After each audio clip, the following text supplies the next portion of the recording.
Good afternoon, morning, evening, or whatever time of day that you're watching this. Since the conception of Starlight Headquarters, there has always been an end goal in mind. That is how everything has begun for everyone since the dawn of mankind.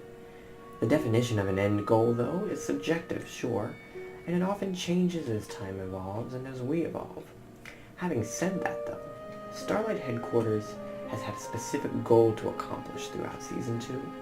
It wasn't the Starlight Plaza, the mob processing hub, or even the Starlight Resources facility. No.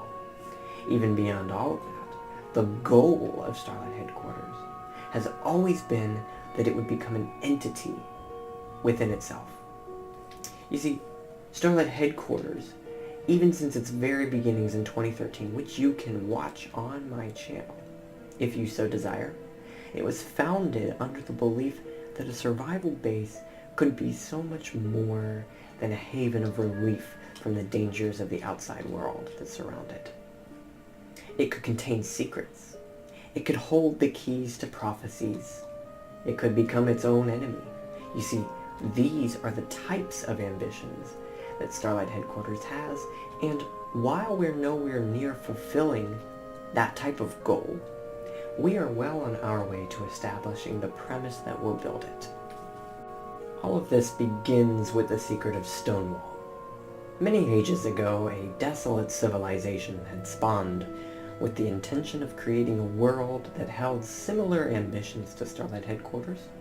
However, these ambitions fell through because the civilization had created a haven so powerful that it collapsed on itself. It became self-aware to the point where it brought the entire civilization to ashes.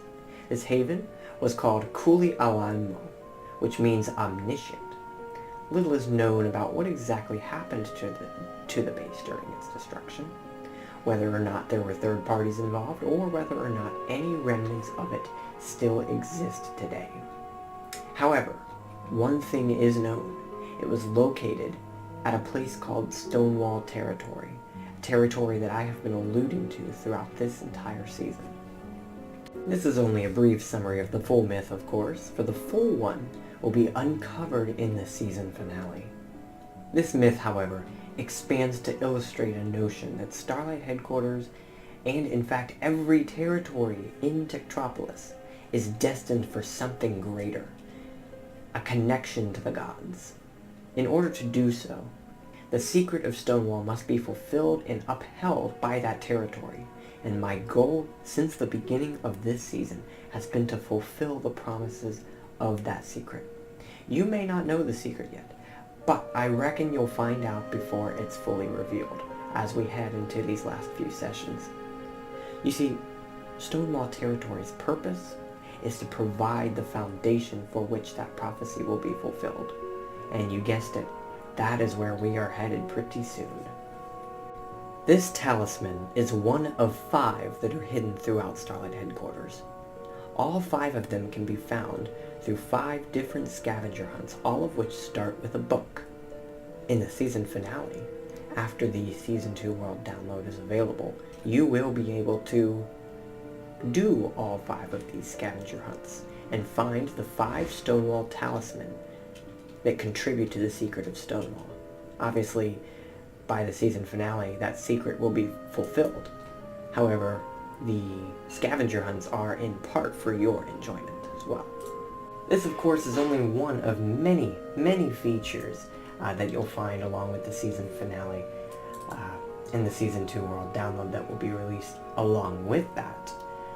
In order to really get the full experience of the world, though, I encourage you, if you're not already, to follow the Techtropolis journal on the unofficial Minecraft forums, so you can get full access to all the builds, all the insides of the builds, and really follow the story for what's going on. In this session, for example, 195, we built an entire fireworks display underneath Starlight Bay, so that's one of many examples, but just to give you an idea of what's going on, we're heading towards the end of the season now. So I really, anyone who's watching who's not yet familiar with the journal, get familiar with it, because I'm telling you, season finale is going to be kind of big. We're moving in the direction of a serialized story, and that starts in a way with this session.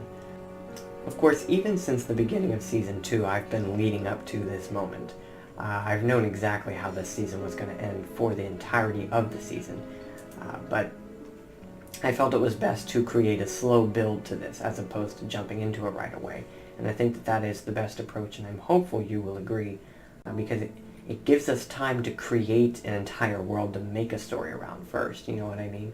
So now that we have that, though, now we can really put it in full motion as we approach these final few sessions. So I encourage everyone to definitely follow along. I want to see everyone involved with it in any way, and let me know what you think so far. And can't wait to be at the season finale with you guys in the last few sessions. So here's to the next session. See you guys there.